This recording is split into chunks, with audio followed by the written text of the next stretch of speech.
Hello, this is Helen Schaefer, bringing out the artist in you. Part 1 of the Red Rose painting that we entered into the Growing Garden Art Challenge shows Helen completing a single rose flower. This entry, which is part 2 of the Red Rose painting, shows Helen drawing the hand that will hand you a rose. The rose is upside down to preserve the moisture in the plant while it is out of water. Helen, when we discussed part 2 of the rose painting, you said you wanted to show how the hand is drawn because it's quite difficult to draw a hand. So, having you hand each friend a virtual rose seems like the thing to do. Hi, this is Helen Schaefer. And this is Dietrich Schaefer. Listening to your introduction before, I just can't believe the things you said. First of all, you said it's upside down to preserve the water. What in the world are you talking about? It's something that you have indoctrinated in these. When you carry flowers, they're supposed to be carried upside down so that the moisture stays in the heads of the flowers and doesn't come out the stem and then dry them out. Yes, I'm kind of, different. But anyway, what I've been trying to tell him, every time that we buy some roses in the grocery store, as an example, then the roses usually are in the front part of the store, and then we're not through shopping. So then what I do is I select a bunch, and then instead of carrying it right side up, I turn them upside down, and we finish our grocery shop. Well, doesn't this make sense? Having the water go down the stems into the petals? I mean, it's just obvious. And that's all I was trying to say when up front, when I said that's how you're going to hand them the rose. Would you like to hand them the rose the other direction? Well, okay. Oh my gosh, can you believe this, man? It is funny. So you're thinking, what are you thinking that I drew? I thought you drew the rose upside down. I couldn't figure out why you drew it upside down, other than you got to preserve the moisture in the stem. Oh, okay. See, that's called, this is a well-trained man, I would say. No, I had always intended to draw a hand. And then I also wanted to draw the underside of the rose. And people don't show that. The underside of the rose is very interesting. Then you wondered why I said rose flower. Yeah, that's right. Well, when you say a rose, to me, a rose is a rose. No, a rose is the flower or a bud. The stem and the leaves, that's a rose. Now I can talk about the stem. I can talk about the leaves. What's the top? It's a rose. It's a rose flower. It's the flower. It's the flower part of the rose. Would you like a rose flower? Sure. Thank you.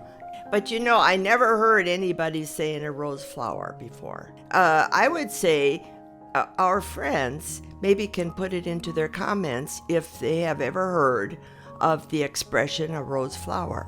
It would be interesting to know. Yes, it would. Yeah. Because all right. So please comment below.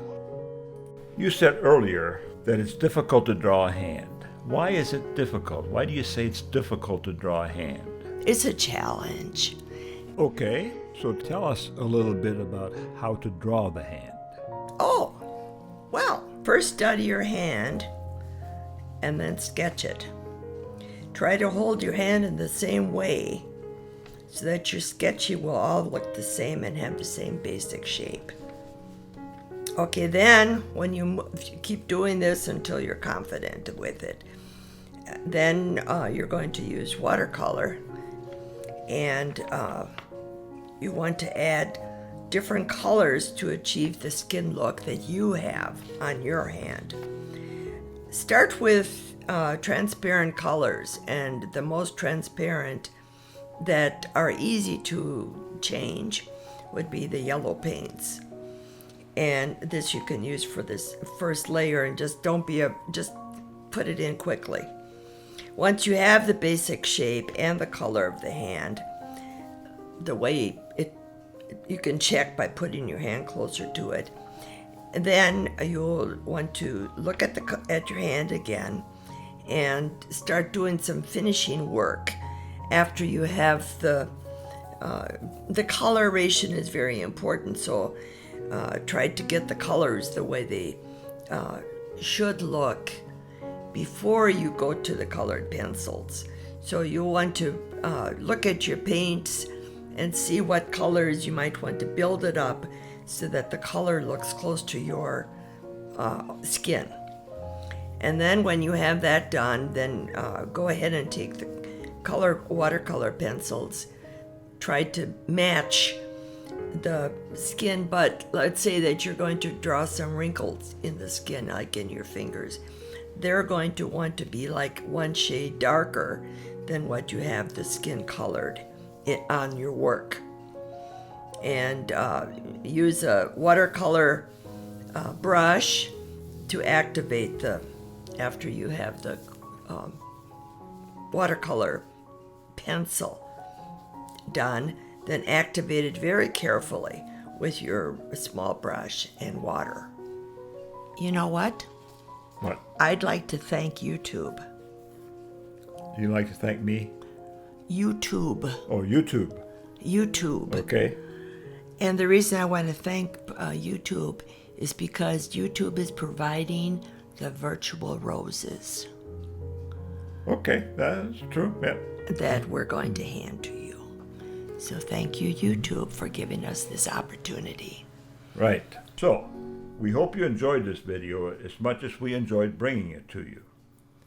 Enjoy your virtual rose. You want me to hand it to you? Certainly. All right. Well, thank you. Oh, you're welcome. Bye. Bye.